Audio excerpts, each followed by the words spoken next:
姊妹早晨，今日係復活節。復活節嘅意義就係紀念耶穌基督戰勝死亡嘅權勢，從而帶俾我哋凡相信佢嘅人有一個生命嘅盼望。不過時至今日，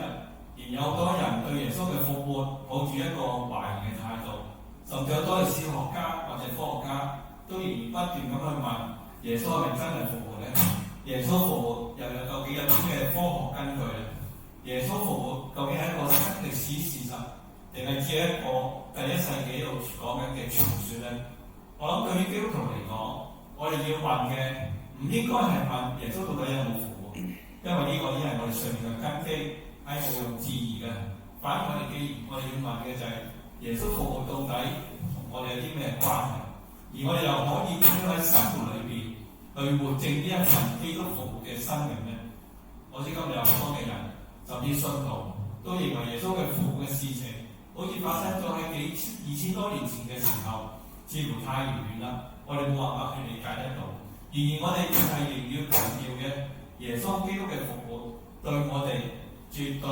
唔會係太遙遠嘅事情，因為耶穌嘅復活直到今日仍然同人類嘅生命狀態係息息相關嘅。尤其基督徒能夠面對過去、現在、將來，就係全因耶穌基督嘅復活。所以耶穌復活對今日活喺呢個當下嘅人嘅生命嘅影響力，實在係從來冇任何一件事情能夠同佢相比得到。作方係經文，約方第20章嘅1至18節，呢度係記載到使徒約翰記載有關耶穌死後第3日清晨所發生件難以令人理解嘅事情，就係耶穌屍首唔見咗，只係留低一個空嘅墳墓。而喺整個事件裏面嘅記載，使徒約翰將抹大拉瑪利亞、彼得同埋耶穌嘅愛徒就係約翰自己3個人對基督耶穌復活嘅經驗交織在一齊。故事嘅開始係抹大拉瑪利亞嚟到墳墓，對耶穌嘅屍首唔見咗。佢對空墳墓嘅理解就係有人從呢個墳墓裏面將耶穌嘅身體攞走咗，於是就急速嘅對呢個空墳墓嘅事情話咗俾佢哋嘅門徒知，同約翰彼得知道。喺第3到第5節，當兩個人一聽到呢件事之後，就毫不猶豫嘅走去墳墓嗰度。由於約翰比彼得跑得更加快，喺第6到第8節裏邊，我哋留意到佢係第一個就跑到去墳墓嗰度，亦都係第一個因為睇到而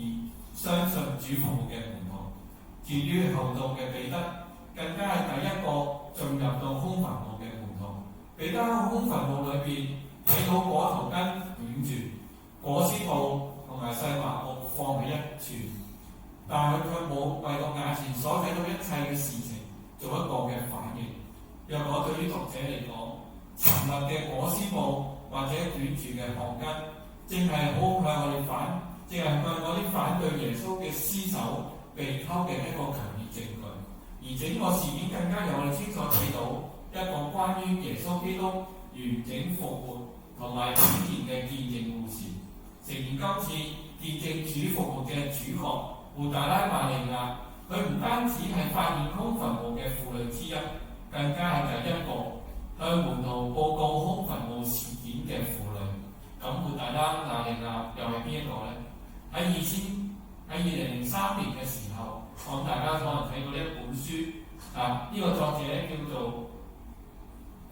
丹布朗，佢寫咗本好暢銷嘅書叫《達文西密碼》。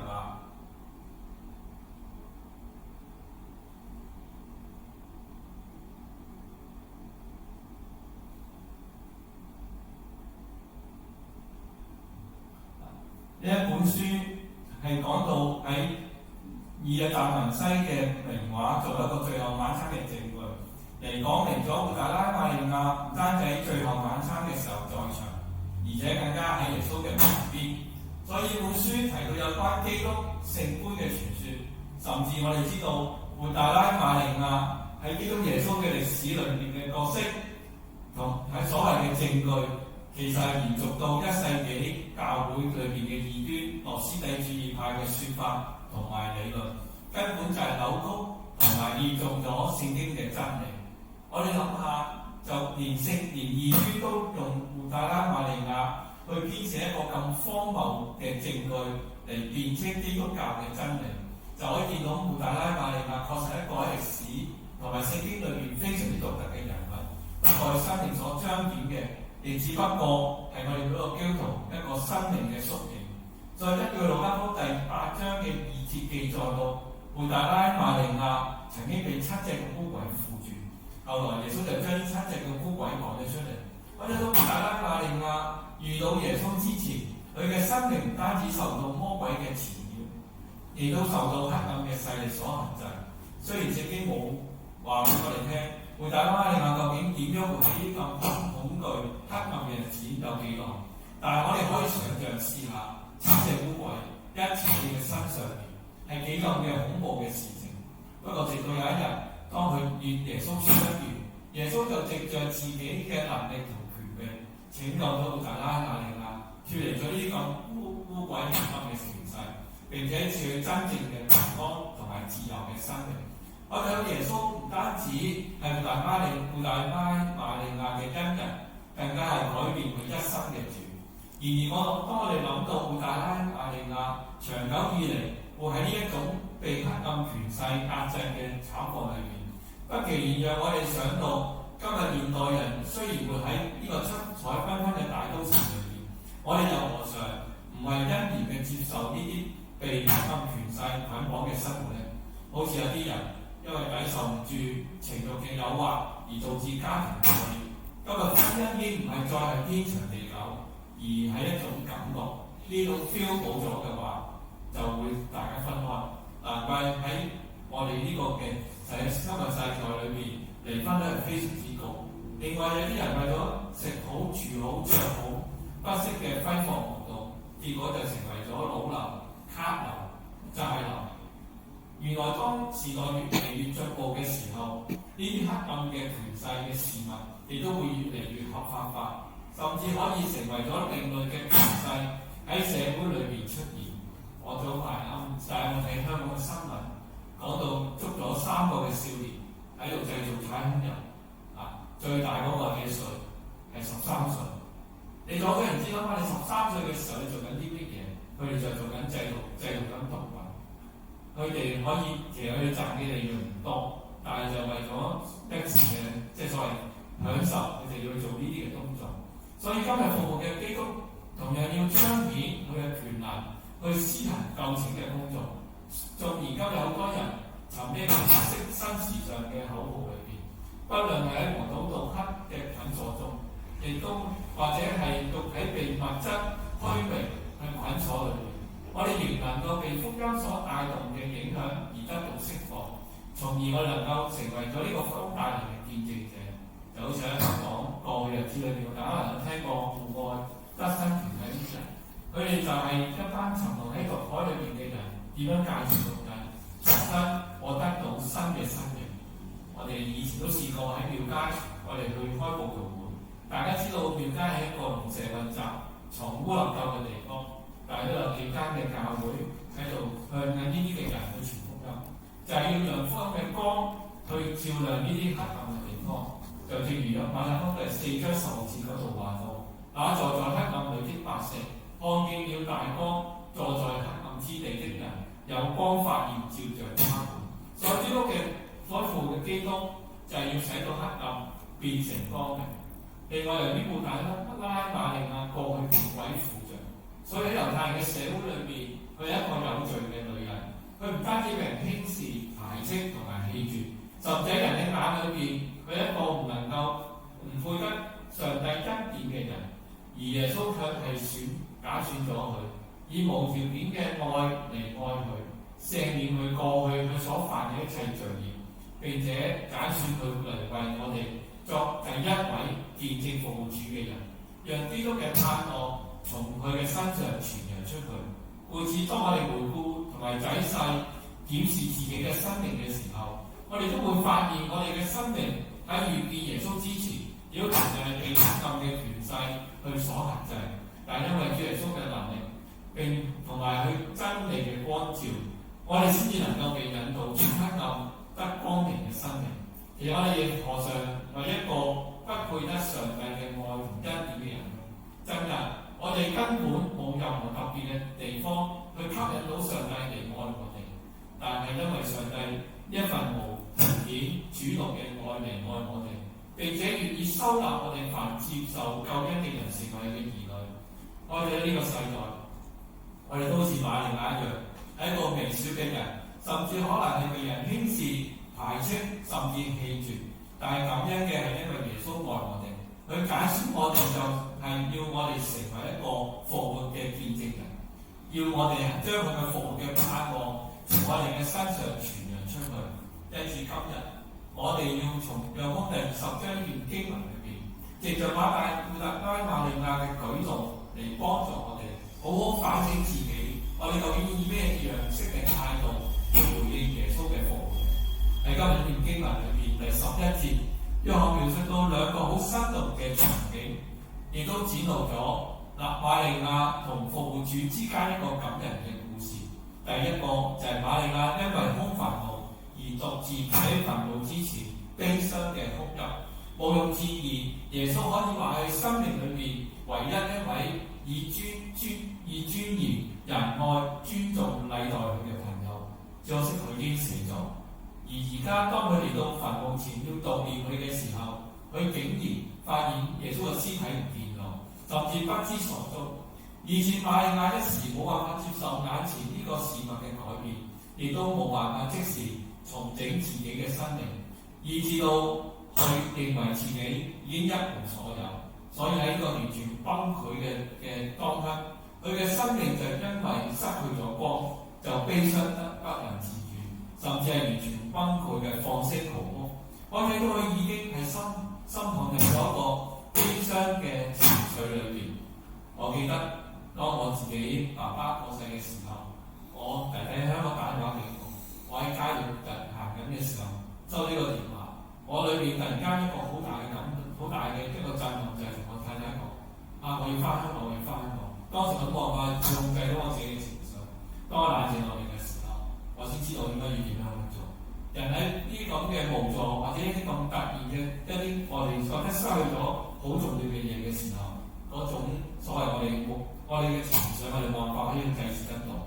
不過當瑪利亞即係一路掛住喊嘅時候，佢突然間睇到天上嘅使者出現喺墳墓之中，但係冇感到驚訝震驚，甚至當佢聽到天使對耶穌復活嘅宣佈嘅3節度話到，佢亦都冇得到安慰，佢只係仍舊嘅悲傷哭泣。14到15節，甚至當耶穌出現喺佢面前，親口同佢講説話，佢仍然冇辦法察覺得到。我睇到佢心已經完全被絕望包圍，而絕望亦都蒙蔽咗佢嘅眼睛同埋心靈，以致佢睇得到嘅，但係完全唔清楚，冇辦法清楚睇得到。佢聽，佢亦都冇辦法明白。顯然呢刻嘅瑪利亞唔能夠將空墳墓同耶穌嘅復活連埋一齊。喺第16節，主耶穌呼喚佢嘅名字嘅時候，佢先至醒悟過來。弟兄姊妹，生命裏面嘅苦境，有時真係會使到我哋陷入絕望，亦都會蒙蔽人嘅眼睛同耳朵，使人聽唔到神，睇唔到神嘅恩典嘅作為。有時更加會因為完全被苦境嘅包圍，我哋使到人聽唔到真理，以為呢個苦境係將係一個永無止境嘅延伸落去。但事實上，呢一個係個錯覺，係心靈被蒙蔽所導致嘅結果。所以當我哋喺絕望嘅困境裏面哭泣嘅時候，我哋更加要去格外提醒自己，耶穌係活着嘅，佢係我哋嘅救贖者，佢關心我哋，亦都要安慰我哋，帶俾我哋盼望。或者今日天使其實已經喺我哋身邊，或者耶穌就喺我哋旁邊，我哋唔好絕望，因為佢要帶俾我哋渡過憂傷痛苦嘅艱難，使到我哋從絕望裏邊得着去賜下嘅平安同喜樂。結果當抹大拉瑪利亞認得出眼前嘅人係耶穌嘅時候，約翰又描寫咗另外一個動人嘅場面，就係瑪利亞情不自禁嘅捉住耶穌，以致耶穌第17節對佢話：不要摸我，因我還沒有升上去見我的父。呢段是要摸我呢個字嘅摸喺希臘文嘅聖經裏邊就係緊貼捉摸嘅意思，而且含一種就係佢捉住完全唔肯放手嘅感覺，所以原文不要摸我就係要放開手，唔好捉住我嘅意思。或者我哋會對耶穌呢種嘅説話阻止瑪利亞拉住佢嘅，好似有啲不近人情。我諗下當時嘅瑪利亞，因為佢睇到自己所愛嘅老師就喺佢面前顯現，自然好想留住佢，因為好怕又再一次失去咗再見到老師嘅機會。喺愛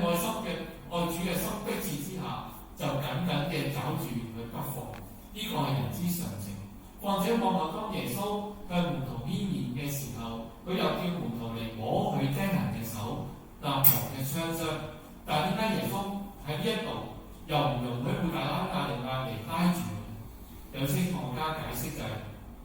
由於當時耶穌係用亞蘭文同抹大拉馬利亞對話，所以當時約翰將呢段説話翻譯為希臘文嘅時候，兩陣中譯本就完全表達出耶穌嘅意思。嗰段經文嘅翻譯就係耶穌對他說：別纏着我了，我還沒有上去見父，你要去找我兄弟兄，對他們說：我上去見我的父，也就是你們的父；見我的上帝，也就是你們的上帝。換句話嚟講，耶穌對瑪利亞所講嘅意思大概就係話：你唔好自私任性咁捉住我，唔好好耐不久之後我就要翻到父嗰度，所以喺升天之前，我要盡量嘅同門徒相聚，所以你哋快去話呢個好消息話俾佢哋聽，免得將我哋相聚嘅時間浪費咗。我諗呢個解釋充分反映咗耶穌點解唔俾抹大拉馬利亞捉住佢嘅原因，而事實上馬利亞都隨即話俾門徒聽主向佢顯現嘅見證。不過點解往後耶穌又容讓呢啲門徒去摸佢嘅釘人嘅手、刺傷嘅肋旁，耶穌卻而家又唔容許呢？我諗另外一個原因就係因為摸佢同拉住佢確實係兩件好自然不同嘅事情。耶穌容讓門徒去摸佢，就係要讓門徒通過親手觸摸佢嘅身體嚟確定呢一個就係佢哋呢個喺佢面前嘅人，就係同佢哋朝夕相處咗3年嘅耶穌，亦都係嗰位被釘喺十字架上死嘅耶穌，而唔係一般所講嘅所謂撞鬼或者一啲幻覺。可以睇到呢一位嘅耶穌，而家確確實實嘅係活生生咁向你顯現，係有形有體嘅見證上帝嘅大能。相反，瑪利亞想捉住佢，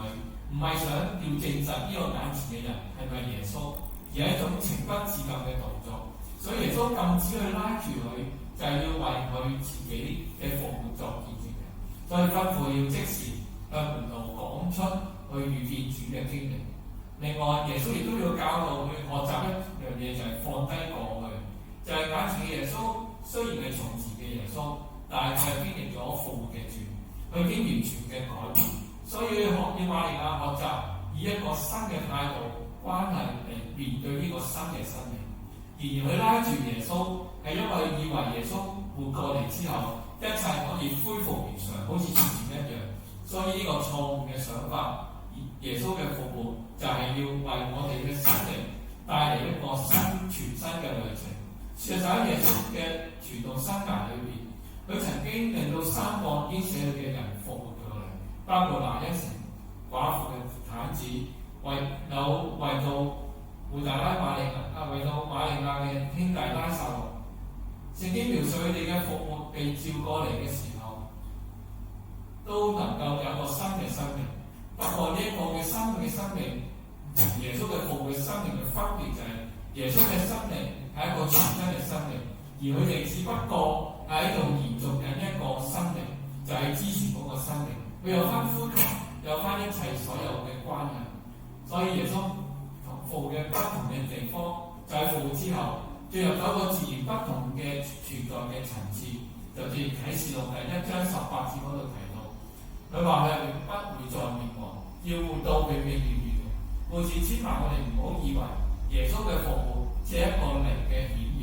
耶穌嘅復活絕對唔係指到靈魂嘅不死。路加福音第24章39節更加指到，當佢對門徒顯現嘅時候，佢對門徒話：你們看我的手，看我的腳，就知道實在是我了。摸我看我，魂冇骨冇肉，你們看我是有的。我哋有耶穌嘅服務，唔係死屍再度有形式，亦都唔係無骨無肉嘅靈魂，但係勝過死亡嘅服務，係榮耀身體生命嘅新樣式，係徹底改變咗嘅事情，但同時亦都係原本去自己嗰個真人嘅本體。所以一方面喺耶穌復活前後嘅身體作咗一個好清楚嘅關聯，就係手腳肋旁嘅傷痕仲存在，馬上都可以認出佢嘅聲音。但另外一方面，耶穌復活嘅身體佢係可以完全唔受裹屍布嘅限制，能夠穿越嚴風嘅墳墓，甚至緊閉嘅門窗，可以出入自如，完全不受限制。呢個係一個好極大嘅奧秘，亦都係人言語冇辦法去描述，亦都係人以用自己腦袋冇辦法去理解嘅事情。因為呢一切都係上帝大能嘅作為。因此，保羅喺以弗所書1章17到20節，佢寫低咗對以弗所教會嘅代禱嘅時候，佢提到佢求上帝開佢哋嘅眼睛，使佢哋明白上帝嘅恩典同能力。換句話嚟講，保羅所要表達嘅就係上帝顯喺我哋呢個信呢啲人呢啲信嘅人嘅身上嘅能力，佢使到耶穌從死裏復活嘅能力係完全一樣嘅。咁我哋常常有輕看上帝嘅大能作為嘅時候，尤其喺禱告裏邊，我哋常常將上帝要為我哋做嘅事情，或者上帝要喺我哋嘅範圍裏邊去做嗰啲事情，以致我哋常常期望上帝能夠喺我哋既定嘅範圍日期裏邊成就事情。其實上帝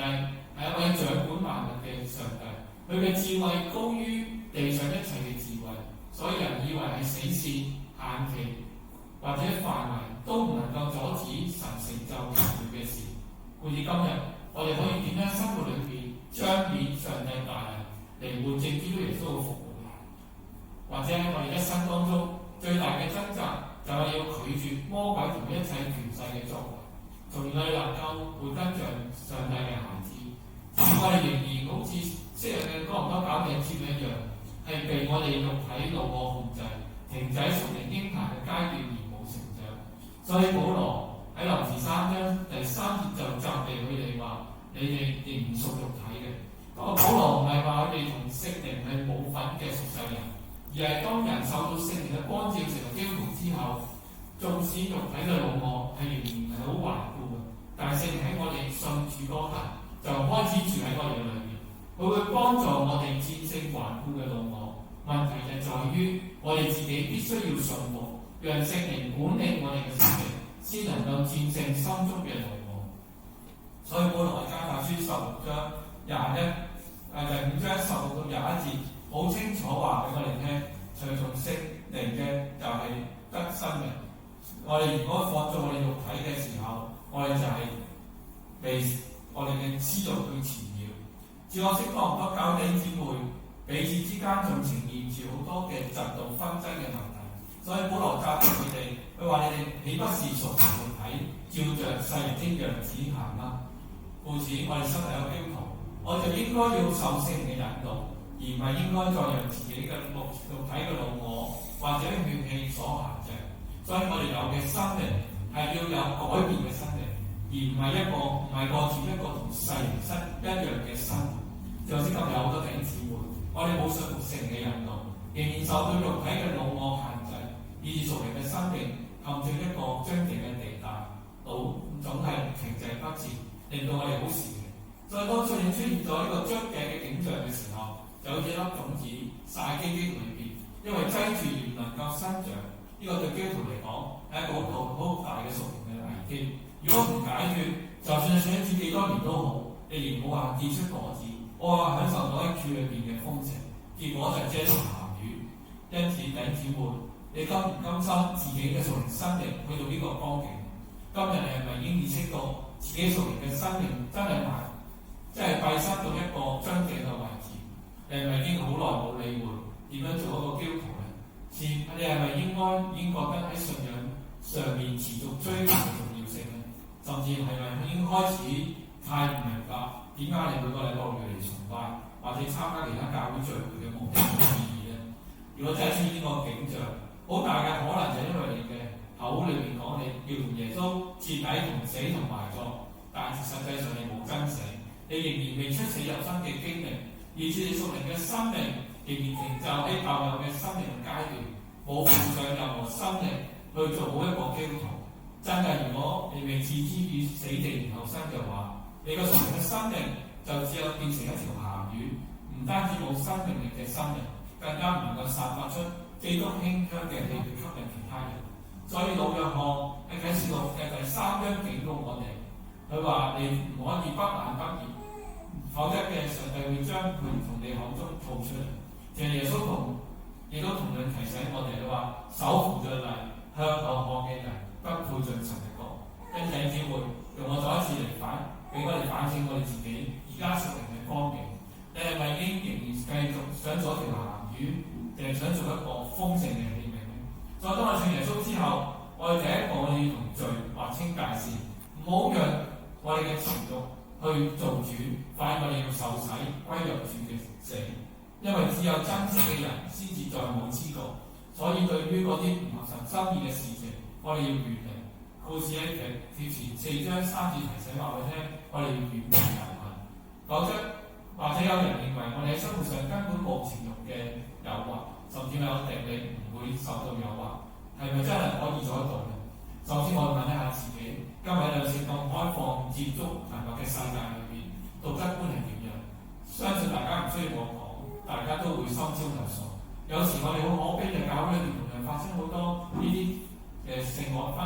外情或者不道德嘅性行為或者貪污爭權奪利嘅事情，導致上帝嘅名受羞辱。所以我哋應該引以為戒，要時刻警醒我哋過一個每天嘅生活。好似用一書第2章10節提到我哋，魔鬼經常用呢啲嘅方法去蒙蔽我哋，令到我哋受誘惑離開耶穌，就好似猶大一樣，去為咗嗰3個快捷就出賣咗耶穌。所以今日我哋既然接受咗耶穌嘅新生命同主同死同復活嘅時候，我哋要喺生命裏邊一舉一動都有新人嘅樣式。復活之後，耶穌同被釘之前嘅耶穌實在真有好多唔同。復活嘅耶穌翻到嚟一個榮耀嘅身份同地位，唔再受肉體嘅限制，恢復咗全神嘅真貌，佢就係人嘅樣式。即係讓我哋明白神造人係按照佢形象同去就係呢個意思。所以我哋要攞耶穌嘅身體，耶穌就係神，我哋就藉著佢所做。耶穌嘅復活，我哋得以進入永生，咁我哋就以永生人嘅身份過喺我哋世上嘅生活。不過再用從前嗰種世上人嘅身份過日子嘅話，永生人就要喺耶穌復活嘅形狀上同佢聯合，活出屬神嘅榮耀，唔好再做罪同埋情慾嘅奴隸。所以基督徒因着耶穌嘅救恩，以致我哋呢啲不配嘅人可以白白嘅稱義。跟住我哋就要面對一樣嘅功課，就係要努力嘅學習操練，就係我哋言行舉止能夠符合呢個身份。所以我哋每個基督徒喺受基督耶穌白白恩賜之後，都要進一步去學習同埋操練，使我哋嘅生命樣態能夠同呢個新嘅身份係彼此相稱。呢個過程我哋可以簡單稱就係一個成聖之路。每個基督徒都要去面對信仰嘅歷程，跟住當我哋因為耶穌基督嘅恩典得以白白稱義之後，跟住落嚟到底係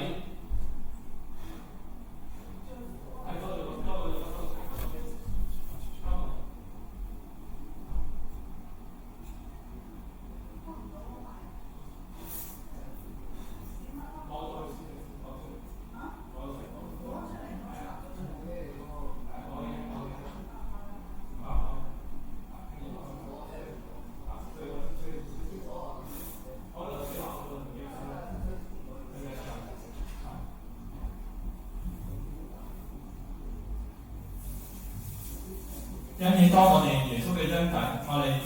典，當我哋因為耶穌基督恩典得以白白稱義嘅時候，跟住落嚟我哋要點樣做，先能夠達到呢個成聖嘅境界，活出基督復活嘅生命？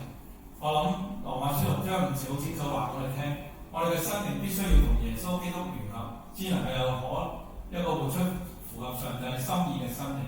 所以當人接受耶穌之後，我我哋有一個道德上面嘅轉變，我哋係應該要有一個確實嘅聯合、確實嘅認同。事實上，我哋唔單止同基督聯合，而且道德上面嘅轉變係唔可能嘅。所以聖經學者話我哋聽，我哋下一步我哋要做嘅就係要接受洗禮。受洗係一個好重要嘅意義，就係將過去嘅老我治死，讓新嘅生命成長起嚟，然後就將自己獻俾神，讓神喺我哋嘅心裏邊做主作王，使老我唔再有地位，對主嘅誘惑唔再有感覺，讓神嘅恩典將我哋帶入一個真正蒙福嘅生活之中，與神嘅聖殿有份，從此唔再受黑暗世界嘅騷擾，活出神俾我哋嘅真生命，亦享有真正嘅和平同喜樂。因此洗禮從表象嚟睇係一個死而復活、向罪死向恩典嘅新生命活嘅一個生命。所以當你接受洗禮嘅時候，當你接受洗禮嘅時候，就表明自己一個唔屬於世界嘅人，而係一個喺基督裏面嘅人。所以我哋喺基督裏面嘅信心，能夠使我哋淹沒老我，抵擋制服世界嘅邪情私慾。故此，所有人都要接受洗禮，因為我哋生落嚟就係一個罪人。我哋既然係失喪無助，並且係無法自救嘅時候，我哋更加需要藉著洗禮嚟讓聖靈賜俾我哋生命，帶俾我哋上帝嘅愛，使到我哋能夠成為上帝嘅兒女。因此，我哋相信藉著洗禮，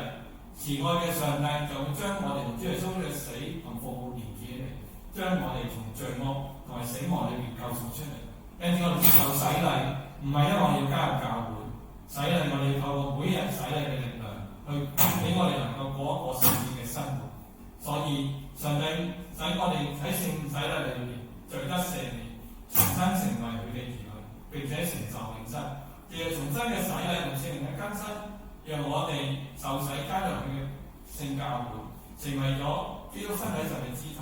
喺活道永遠去為罪人所預備嘅救恩中有份。因作為基督徒，或者我哋曾經接受過洗禮嘅基督徒，我哋係咪以過基督耶穌為中心嘅生活？甚至我哋未必會做驚天動地嘅事情，因為我哋曾經立志過，我哋要向主活，向罪死。我哋有冇真係換一個新人出嚟？呢一個我哋能夠做到，唔係因為我哋自己，係因為上帝嘅能力成就。所以當我哋同主耶穌完全所以當我哋對主耶穌完全嘅交託，嗰位叫耶穌復活、有超然大能嘅上帝，亦都能叫我哋以死嘅靈性復活過嚟，活出一個榮耀新生嘅樣式。跟住我哋喺復活節裏邊，我能夠想到耶穌基督嘅復活俾我哋嘅一個新嘅盼望、新嘅生命。我哋唔好再為舊嘅生命而努力，我哋要繼續去活出一個新型嘅樣式。我哋一齊低頭，一齊禱告。天父，我哋感謝你，因為你俾我哋一個新嘅生命。求你教我哋喺復活節嘅裏邊，我哋唔係淨係享受緊我哋自己嘅生命，我哋更加要學識點樣從我哋呢個新嘅生命裏邊去睇到神嘅協助，而我哋能夠將你呢個復活嘅盼望喺我哋嘅生活裏邊一路嘅去彰顯出嚟。就求天父你繼續帶領我哋每個弟兄姊妹，俾我哋能夠同心合意嘅將呢個福嘅盼望都傳揚出去，就更加能夠明白、能夠認識，我哋就將我哋嘅生命再一次交上。我哋祈禱交到主耶穌得勝嘅名字祈求，阿門。